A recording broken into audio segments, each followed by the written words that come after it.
नमस्कार। राजकीय मीरा कन्या महाविद्यालय आपका हार्दिक स्वागत करता है। और आज हम कबीरदास जी की व्याख्या को आगे बढ़ाएंगे और एमए फाइनल के छात्राओं के लिए हम लगातार कबीर पर बात कर रहे हैं। तो अगली साखी देखिए। कबीर सूता क्या करे, सूता होई अकाज, ब्रह्मा का आसन डिगा, सुनत काल की काज।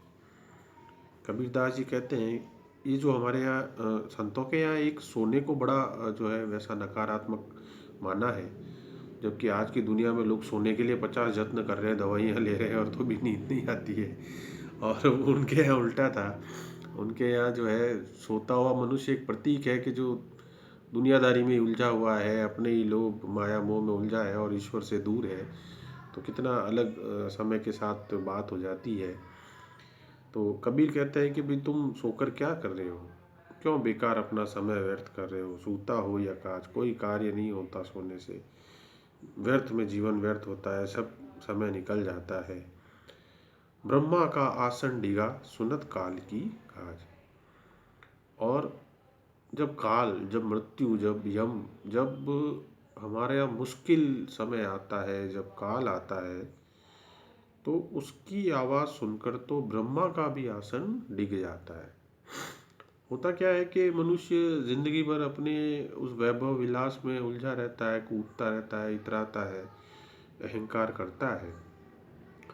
अचानक जिंदगी एक दिन झटका देती है, तब उसे उस दिन याद आता है कि अरे ये मैं क्या कर रहा था, ये मैं कहाँ जो है। और देती जरूर है जिंदगी जो झटका, किसी को बचपन में तो किसी को जवानी में तो किसी को बुढ़ापे में, देगी तो जरूर। तब हमें क्या याद आता है कि काश ये हम कार्य कर लेते, काश ये पढ़ाई कर लेते, काश। तो वही कबीर भक्ति के संदर्भ में कह रहे हैं कि सोकर समय व्यर्थ मत करो, सोने से कुछ हासिल नहीं होता। और काल का जब बुलावा आएगा तो ब्रह्मा भी डिग जाते हैं, तो आप और हम तो क्या चीज है। दूसरे पद में वो कहते हैं केसो कही कही कूकिए, ना सोइए असरार, रात्रि दिवस के कूकने, कबूक लागे पुकार। मैंने आपको पहले भी कहा है, कबीर अपने निर्गुण ब्रह्म को कई नामों से पुकारते हैं, हरि, केशव, राम, गोविंद। तो यहाँ क्या कह रहे हैं, केशव कही कही कूकिए, केशव केशव कहकर बुलाते रहो, सुनाते रहो, ईश्वर को याद करते रहो, उसका सुमिरन करते रहो। ना सोइए असरार, और एकदम घोर नींद में नहीं सोना है, बिल्कुल निश्चित होकर। ना सोई असरार, असरार का एक अर्थ तो ये भी होता है कि जबरदस्ती या हठपूर्वक सोना, कि नहीं मैं तो ये काम करूंगा ही, मैं नहीं करता ईश्वर की भक्ति, मैं अच्छे कार्य नहीं करता, अब बोलो क्या कर लोगे। तो एक तो वो अर्थ हुआ। और एक होता है बिल्कुल घोर निद्रा में सोना। तो ना सोइए असरार, यानी घोर निद्रा में मत सो, ईश्वर को बार बार बुलाओ। राति दिवस के कूकने, कबहुक लागे पुकार। अगर रात दिन हम कूकेंगे, यानी ईश्वर को याद करेंगे, उसका सुमिरन करेंगे, तो कभी ना कभी तो पुकार लगेगी, तो जो है कभी ना कभी तो हमारी प्रार्थना सुन ली जाएगी। यानी कबीर कह रहे हैं कि अगर हम अपने कर्मों को जीवन में लगातार अच्छा रखते हैं, एक विद्यार्थी लगातार पढ़ाई करता है, ठीक है, एक बार उसका भाग्य उसके साथ नहीं होगा, 2 बार नहीं होगा, लेकिन कब तक, कभी ना कभी तो सब होगा एक साथ। और यही होता है, आरएस का एग्जाम हो, कॉलेज लेक्चरर हो, स्कूल टीचर, कोई भर्ती हो आपके लिए, कांस्टेबल, पटवारी, लगातार पढ़ते रहो, हथियार मत फेंको, छोड़ो मत। वही बात है, कभी ना कभी तो कबहुक लागे पुकार। अरे एक दिन तो तीर जाके निशाने पे लगेगा, कभी ना कभी तो होगा। कब तक जो है कोई किसी को रोक पाएगा, अगर वो उसी पथ पर है तो। हम होते क्या, ट्रैक छोड़ देते, ट्रैक छोड़ने पर तो फिर तो रेस कैसे जीतोगे। रेस तो तभी जीती जाएगी जब ट्रैक पे रहोगे। जिही घटी प्रीति ना प्रेम रस, फुनी रसना नहीं राम, ते नर इस संसार में उपजे सए बेकाम। जिही घट प्रीति ना प्रेम रस, जिसके हृदय में, जिसके मनुष्य के मन में ना तो किसी के प्रति स्नेह है, ना कोई प्रेम है, केवल नफरत, ईर्ष्या, घृणा भरी पड़ी है। और जिसकी रचना यानी जीभ, जिसकी वाणी, वहां पर राम भी नहीं है। यानी ना तो ईश्वर उसकी वाणी में है, ना उसके हृदय में है, ना किसी से स्नेह है।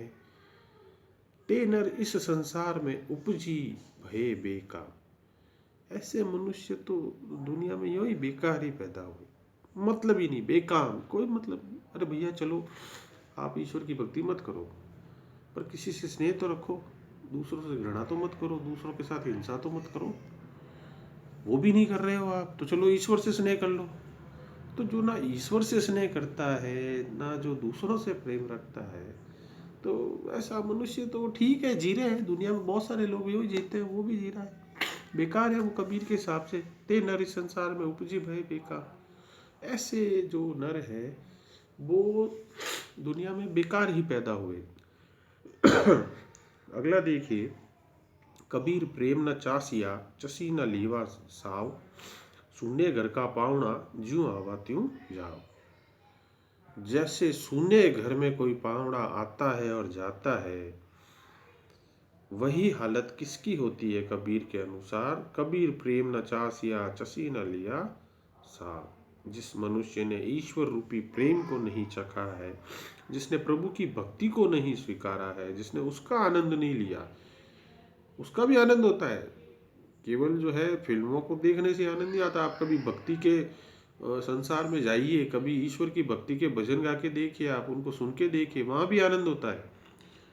तो वो अगर नहीं मनुष्य ने लिया है, अगर ईश्वर से प्रेम नहीं किया है, मनुष्य से कोई प्रेम नहीं किया है, उसको नहीं अगर जीवन में लाया है, तो हमारी स्थिति तो उस जवाई की तरह है जो शून्य घर का जवाई है। यानी होता है ना, गाँवों में कई घरों में ताले पड़े होते हैं, देशावर के चले गए सब, कईयों के घर में कोई रहता ही नहीं है। तो वो उस जवाई की हालत क्या होती है? जाएगा, ताला खुद ही खोलेगा और खुद ही सफाई कराएगा और आ जाएगा। जबकि हमारे यहाँ पावने की एक विशिष्ट विशिष्ट अतिथि वाला मामला होता है। थोड़े से वो भी ससुराल जाता है तो थोड़े कॉलर उसके भी ऊपर हो जाते हैं कि अच्छा मेरे साथ ऐसा ट्रीटमेंट किया जाए, है ना। कितनी अद्भुत बात है कि बेटियां जब ससुराल आती है तो उनसे हमारा रवैया और तरह का होता है, हम उनसे और तरह की अपेक्षा चाहते हैं। और बेटे जब ससुराल जाते हैं तो हमारी अपेक्षाएं बहुत बढ़ जाती है। बहरहाल, तो कबीर यही कह रहे हैं कि जिस मनुष्य ने ईश्वर भक्ति नहीं की, वो सुने घर के जवाई जैसे हैं। अगला देखिए, पहले बुरा कमाई कर, बांधी विष की पोट, कोटि करम फिल फलक में, आया हरि की ओट। हम हम ऐसे कार्य करते जाते हैं जिससे हमारी गठरी भरती जाती है। प्राय दूसरों को परेशान करना, दुखी करना, दूसरों को सताना, बहुत सारे ऐसे काम। पहले बुरा कमाई कर, बांधी विष की पोट। पहले तो जीवन पर्यंत बुरे बाम लिखिए, मिलावट में वो करना, झूठ बोल के पैसा कमाना, कहना ये ओरिजिनल चीज़ है, देना डुप्लीकेट। तो ये सब क्या है? फिर हम अपनी पोटली को बांध लेते हैं, हमारी धीरे धीरे पोटली भारी होती है। और उसके बाद क्या होता है? कोटि करम फिल फलक में, आया हरि की होठ। अब अगर ईश्वर की शरण में नहीं आए तो मुश्किल है, और अगर ईश्वर की शरण में आ गए तो वो करोड़ों जो आपके पाप हैं, जो करोड़ों गलतियां भी आपने की है, वो भी साफ हो जाती है। ईश्वर भक्ति की महिमा गा रहे हैं कबीर, है ना, कि भाई अगर आप मान लीजिए दर्जनों आपने गलतियां अपराध की हैं, लेकिन अगर भगवान की ऊँट में आप आ जाते हो तो आपके जो है वो खत्म हो जाते हैं।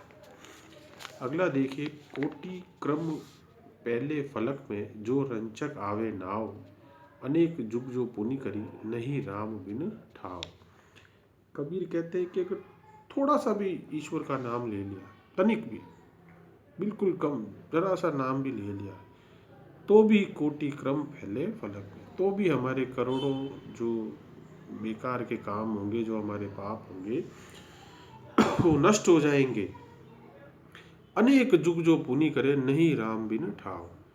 और वैसे किसी मनुष्य ने युगों युगों तक पुण्य के कार्य किए हो, लेकिन अगर ईश्वर की भक्ति नहीं की, भगवान की शरण में नहीं आया, तो उसके बिना फिर वो उसकी मुक्ति नहीं है। यानी कि अगर हम एक दो बार भी ईश्वर की भक्ति कर लेते हैं, उनका नाम ले लेते हैं, तो हमारे करोड़ों गलत काम भी सही हो जाते हैं। और कई बार हम सदियों पुण्य कर्म करते रहते हैं, लेकिन अगर ईश्वर का नाम नहीं लेते हैं तो फिर हमारा पुण्य जो है सफल नहीं होता है। एक और देख लीजिए, जिहि हरि जैसा जानिया तिनको तैसा लाभ, ओसो प्यास न भांजई जब लगी धसे ना आप। जिहि हरि जैसा जानिया तिनको तैसा लाभ, जिसने ईश्वर को जैसा जाना उसको वैसा लाभ है, वो उसी तरह से उसको लाभ मिलता है। जो आप जैसा जिसको जानते हो वैसा ही आपको लाभ मिलता है।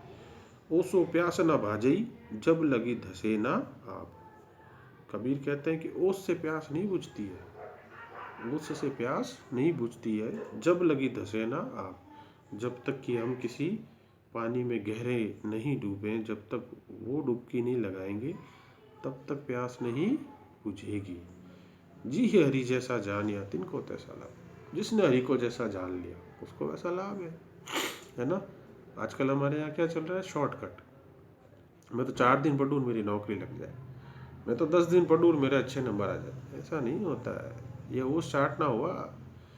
अगर अच्छे नंबर लाने हैं, अच्छे पद पे जाना है, अच्छा, तो उसके लिए भैया कठिन परिश्रम करना पड़ता है। सब तरह के स्वाद, लालच, लोभ छोड़ने पड़ते हैं।